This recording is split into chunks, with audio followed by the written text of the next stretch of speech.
پارہ سورۃ الطلاق آیت نمبر 6۔ اعوذ باللہ من الشیطان الرجیم، بسم اللہ الرحمن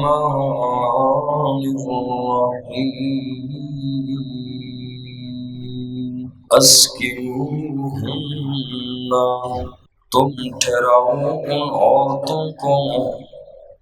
من حیث سکنتم، جہاں تم خود ٹھہرتے ہو، من وجدکم، اپنی طاقت کے مطابق، وَلَا تُضَارُوهُنَّ، اور نہ ضرر دو ان عورتوں کو، لِتُضَيِّقُوا عَلَيْهِنَّ، تاکہ تم تنگی کرو ان عورتوں پر، وَإِن كُنَّ أُولَاتِ حَمْلٍ، اور اگر وہ حمل والی ہو، فَأَنفِقُوا عَلَيْهِنَّ، پس تم خرچ کرو ان عورتوں پر، حَتَّى يَضَعْنَ حَمْلَهُنَّ، یہاں تک کہ وہ جن لیں اپنے حمل کو، فَإِنْ أَرْضَعْنَ لَكُمْ، پس اگر وہ دودھ پلائیں، لکم تمہاری خاطر، فَآتُوهُنَّ، پس دے دو تم ان عورتوں کو، اجورہن، ان کا معاوضہ، وَأْتَمِرُوا بَيْنَكُمْ، اور آپس میں مشورہ کرو، بِمَعْرُوفٍ، اچھے طریقے سے، وَإِن تَعَاسَرْتُمْ، اور اگر تم تنگی کرو گے، فَسَتُرْضِعُ لَهُ أُخْرَىٰ، پس پلا دے گی اس کو کوئی دوسری عورت۔ اس سے پہلی آیات مبارکہ میں مطلقہ عورتوں کی عدت کا بیان تھا، اور اب اس آیت مبارکہ میں عدت کے دوران عورت کی رہائش اور اس کے خرچے کا بیان کیا کہ یہ کس کے ذمے ہے۔ جیسا کہ آیت نمبر 1 میں فرمایا، لا تخرجوہن من بیوتہن ولا یخرجن، جس عورت کو طلاق دے دی جائے تو اس عورت کو تم گھروں سے نہ نکالو، اور اسی طرح نہ ہی وہ عورتیں خود اپنے شوہروں کے گھروں سے نکلیں، بلکہ عدت اپنے شوہر کے گھر گزاریں، اور اگر کوئی نکالتا ہے عورت کو تو نکالنے والا گناہگار ہے، اور اگر عورت خود نکلتی ہے تو عورت خود گناہگار ہوگی۔ اس آیت میں عدت والی عورتوں کی 5 قسمیں ہیں کہ کون کون سی عورت عدت گزارتی ہے۔ ایک تو وہ عورت ہے جس کو طلاق رجعی دی گئی ہو، اور دوسری عورت طلاق بائن والی ہو یا مغلظہ ہو، اور وہ حاملہ نہ ہو، حمل سے نہ ہو۔ اسی طرح تیسری وہ عورت جسے طلاق دی گئی وہ حاملہ ہو، اور نمبر 4 وہ عورت جس نے شوہر سے خلا لیا ہے، نمبر 5 وہ عورت جس کا شوہر مر جائے۔ یہ 5 قسم کی عورتیں ہیں جن پر عدت گزارنا لازم ہوتا ہے، اور یہ طلاق کی قسمیں سورۃ پاک کے تعارف میں تفصیلاً گزر چکی تھی۔ تو یہ 5 قسم کی جو عورتیں ہیں جن پر عدت گزارنا ضروری ہے، ان کو جن اخراجات کی ضرورت ہے عدت کے دوران وہ 3 چیزیں ہیں۔ ایک تو عورت کے کھانے کا خرچہ، ایک عورت کی رہائش کا مسئلہ ہے، تیسرا عورت کے کپڑوں کی عورت کو ضرورت ہے۔ عدت کے دوران یہ تین چیزیں عورت کو ضروری ہیں دینی۔ اب یہ کس کے ذمے ہے؟ تو طلاق رجعی ہو یا طلاق بائن ہو یا طلاق مغلظہ ہو، حالت حمل میں ہو یا غیر حمل میں، اس عورت کے حمل ہو یا نہ ہو، ہر صورت میں طلاق دینے والے کے ذمے ہے عدت کے زمانے کی تینوں ضرورتیں پوری کرے۔ گویا کہ جس نے طلاق دی ہے شوہر نے، عدت کا یہ زمانہ عدت کا پہلی آیتوں میں گزرا، جن عورتوں کو ماواری آتی ہے ان کی عدت 3 ماواریاں ہیں، اور کل کے سبق میں گزرا کہ جن کو حیض نہیں آتا، واللائی لم یحضن، یا جن کو حیض ابھی تک آیا نہیں بڑی عمر کی وجہ سے یا چھوٹی عمر کی وجہ سے، ایسی عورتوں کی عدت قرآن نے فرمایا ثلاثۃ اشہر، 3 مہینے ہے۔ تو فرمایا کہ اس 3 مہینوں میں یا 3 مواریوں میں جس شوہر نے عورت کو طلاق دی ہے تو طلاق کی عدت جو گزار رہی ہو عورت، یہ تینوں ضرورتیں، کھانے پینے کا خرچہ، رہائش کا خرچہ اور کپڑوں کی، یہ جس نے طلاق دی ہے اس کے ذمے ہے، یعنی شوہر پر ہے۔ اور اگر خود بھی اسی گھر میں رہے، یعنی شوہر بھی ادھر ہی ہے اسی گھر میں ہی، ظاہری بات ہے وہی رہتا ہے، تو یاد رکھیں کہ طلاق بائن دی ہو مرد نے یا طلاق مغلظہ دی ہو، تو ایسی صورت میں عورت اگر اس گھر میں عدت گزار رہی ہے تو وہاں پر شوہر پر لازم ہے وہ پردے کا انتظام کرے اس بیوی کے لیے،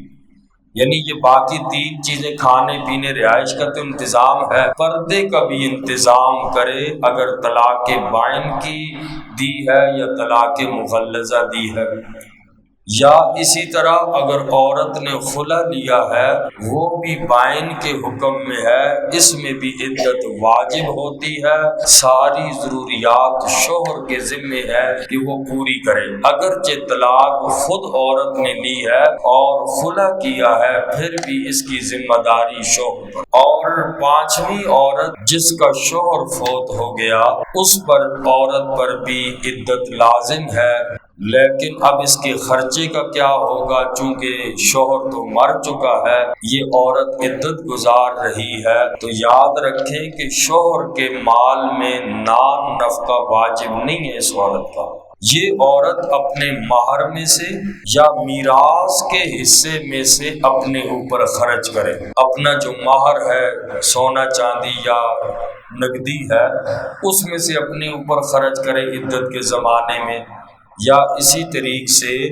عورت جو ہے شوہر کی طرف سے میراث میں جو حصہ ملے اس میں سے عورت اپنے اوپر خرچ کرے۔ اور اگر خرچ نہیں ہے اور میکے والے بھی خرچ نہیں کر رہے عورت پر، تو ایسی صورت میں جس عورت کا شوہر مر جائے وہ عدت گزار رہی ہو،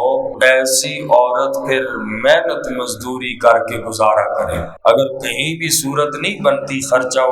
اٹھانے کی تو ایسی صورت میں عورت پر لازم ہے عورت خود محنت کرے اور اپنا گزارا کرے۔ اور اگر گھر سے اس کے لیے باہر بھی جانا پڑتا ہے، ظاہری بات ہے محنت مزدوری کے لیے باہر ہی جانا پڑے گا، تو یہ عدت والی عورت دن کو جا سکتی ہے، رات گھر ہی میں گزارے گی۔ اگر وہ گھر عورت کا اسی طریقے سے گھر کے اندر جہاں عدت گزار رہی ہے میراث سے اتنا حصہ نہیں ہے کہ وہ رہائش کے لیے کافی ہو، یعنی شوہر کا گھر ہے، شوہر مر چکا ہے، تو ایسی صورت میں وہ گھر میراث میں تقسیم ہو رہا ہے اور اس عورت کا بھی چونکہ حصہ ہوتا ہے، شوہر مر جائے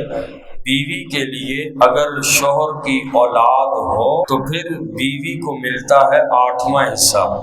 اور اگر شوہر کی اولاد نہیں ہے تو پھر پورے مال میں سے بیوی کو چوتھا حصہ ملتا ہے۔ اگر تو میراث سے عورت کے لیے اتنا حصہ ہے کہ وہ ایک آدھ کمرہ اس کے حصے میں آ جاتا ہے تو ٹھیک، اگر عورت کے لیے حصہ نہیں ہے میراث میں سے، وہ گھر اتنا کافی نہیں ہے کہ جس میں رہائش کے لیے کافی ہو، یا شوہر کے ورثاء اس عورت کو تنگ کریں، گھر سے نکال دیں، یا اسی طرح مکان عورت جہاں رہ رہی تھی وہ کرائے پر تھا اور کرایہ ادا نہیں کر سکتی، یا عورت کو اس گھر میں اپنی جان مال کے بارے میں خطرہ ہے، تو ان ساری صورتوں میں عورت اس گھر کو چھوڑ سکتی ہے جس میں شوہر کی وفات ہوئی ہے، تو ایسی صورت میں چھوڑ کر کہیں اور چلی جائے اور اپنی عدت وہاں پوری کرے۔ تو اس آیت مبارکہ میں بھی یہی فرمایا، اسکنوہن، ٹھہراؤ تم ان عورتوں کو، من حیث سکنتم، جہاں تم خود ٹھہرتے ہو، شوہروں سے کہا جا رہا ہے، من وجدکم، اپنی طاقت کے مطابق، ولا تضاروہن، نہ تکلیف دو ان عورتوں کو، یعنی اپنی وسعت کے مطابق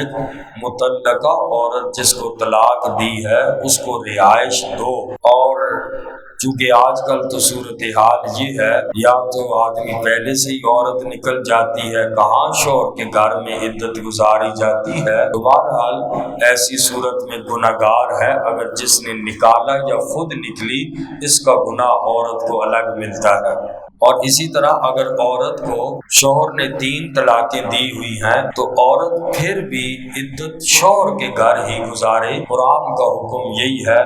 لیکن مرد عورت کے لیے پردے کا انتظام کرے، اس انداز میں اس عورت کو عدت گزارنی چاہیے، اور ان کو وہاں تنگ نہ کیا جائے عورت کو، کہ اتنا تنگ کیا جائے کہ خود ہی عورت گھر چھوڑ کر چلی جائے۔ اور پھر فرمایا کہ حاملہ عورت کے خرچے کا ذکر اللہ نے خاص طور پر فرمایا، وَإِن كُنَّ أُولَاتِ حَمْلٍ فَأَنفِقُوا عَلَيْهِنَّ، حاملہ عورت جس کے پیٹ میں شوہر کا بچہ ہے تو اس لیے اس کا خاص طور پر اللہ نے ذکر فرمایا، کیونکہ بسا اوقات ایسا ہوتا ہے اگر حاملہ عورت کو طلاق دے دی جائے تو اس کی عدت لمبی ہو جاتی ہے۔ عام طور پہ عام عورتوں کی عدت تو 3 مواریاں ہیں یا 3 مہینے ہے، جو عدت حمل والی عورت ہوتی ہے بسا اوقات اس کے 9 مہینے بھی بن جاتے ہیں، 8 مہینے، 7 مہینے، 6 مہینے، یہ لمبی عدت ہو جاتی ہے۔ تو فرمایا ایسا نہ ہو کہ مرد تنگ ہو جائے کہ کون اس کو 8-9 مہینے کھلائے گا، تو اس سے تنگ ہونے کا خطرہ ہے، اس لیے اللہ نے خصوصی طور پر ایسی عورتوں کی عدت کا مسئلہ بیان کیا کہ ایسی عورتوں کو تنگ نہ کیا جائے کہ جو حمل والی عورتیں ہیں۔ اور یہ بھی ہو سکتا ہے عدت لمبی ہو اور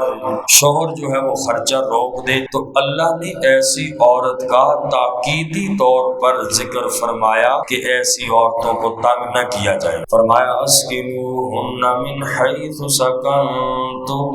اور تم ٹھہراؤ ان عورتوں کو جہاں تم خود ٹھہرتے ہو، من وجدکم، اپنی طاقت کے مطابق عورت کو رہائش دو، ولا تضاروہن، اور نہ تکلیف دو ان عورتوں کو، لتضیقوا علیہن، تاکہ تم تنگی کرو ان عورتوں پر، وَإِن كُنَّ أُولَاتِ حَمْلٍ، اور اگر وہ عورت حمل والی ہو، فَأَنفِقُوا عَلَيْهِنَّ، پس تم خرچ کرو ان عورتوں پر، حَتَّى يَضَعْنَ حَمْلَهُنَّ، یہاں تک کہ وہ عورتیں جان لیں اپنے حمل کو، فَإِنْ أَرْضَعْنَ لَكُمْ، بس اگر وہ دودھ پلائیں بچے کو تمہاری خاطر، فَآتُوهُنَّ أُجُورَهُنَّ، بس دے دو تم ان عورتوں کو ان کا مہر، منکوحہ پر اپنے بچے کو یاد رکھیں دودھ پلانا واجب ہے، یعنی ایک وہ عورت ہے جو مرد کے نکاح میں ہے، رہ رہے ہیں، تو ایسی صورت میں وہ عورت اس کے گھر ہی ہے، اس کی بیوی ہے، اب اس عورت کا بچے کو دودھ پلانا واجب ہے۔ آج جب مرد طلاق دے دیتا ہے عورت کو تو اب شوہر کے بچے کو دودھ پلانا اب عورت پر واجب نہیں ہوتا ہے۔ اگر وہ عورت اب اجرت مانگتی ہے، کہتی ہے مجھے دودھ پلانے پہ، یہ تب ہے جب طلاق دے دی۔ جب طلاق دے دی تو اب وہ کہے میں بچے کو دودھ نہیں پلاتی، اس کی مرضی ہے، چونکہ اب وہ اس کے نکاح میں نہیں رہی ہے۔ تو اب اگر وہ عورت اجرت مانگتی ہے، پیسے مانگتی ہے، تو معقول طریقے سے آپس میں مشورہ کر کے اجرت طے کر لی جائے۔ اور فرمایا کہ عورت پر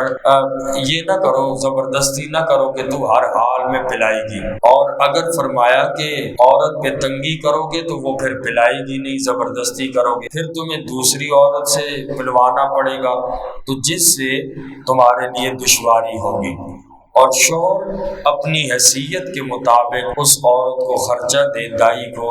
یا اسی طریقے سے اپنی بیوی جو اس کو طلاق دے چکا ہے بچے کو دودھ پلانے کے لیے اپنی حیثیت کے مطابق خرچہ دے، نہ تو وہ بخل کرے، بخیلی بھی نہ کرے، اور نہ عورت اس کی استطاعت سے زیادہ طلب کرے۔ تنگی اور آسانی ایک اضافی چیز ہے جو بدلتی رہتی ہے۔ فرمایا تنگ دستی سے گھبراؤ نہیں، اللہ عنقریب تنگی کے بعد آسانی لے آئے گا۔ فرمایا وَأَتَمِرُوا بَيْنَكُمْ بِمَعْرُوفٍ، اور آپس میں مشورہ کرو اچھے طریقے سے، یعنی جو کچھ لین دین کرنا ہے پہلے سے کرو۔ وَإِن تَعَاسَرْتُمْ، اور اگر تم تنگی کرو گے، فَسَتُرْضِعُ لَهُ أُخْرَىٰ، بس پلا دے گی اس کو کوئی دوسری عورت۔ لِيُنْفِقْ، چاہیے کہ وہ خرچ کرے، ذُو سَعَةٍ، وسعت والا، من سعتی، اپنی وسعت کے مطابق، وَمَنْ قُدِرَ، اور جس پر تنگ کیا گیا، علیہ، جس پر رزق اس کا رزق، فَلْيُنْفِقْ، بس چاہیے کہ خرچ کرے، مما آتاہ اللہ، اس میں سے جو اللہ نے اسے دیا۔ لا یکلف اللہ، ہی تکلیف دیتا اللہ تعالی نفسا، کسی نفس کو، الا ما آتا، مگر اس چیز سے جو اس کو دی ہے۔ سیجعل اللہ، عنقریب کرے گا اللہ تعالی، بعد عسر، تنگی کے بعد، یسرا، آسانی۔ اللہ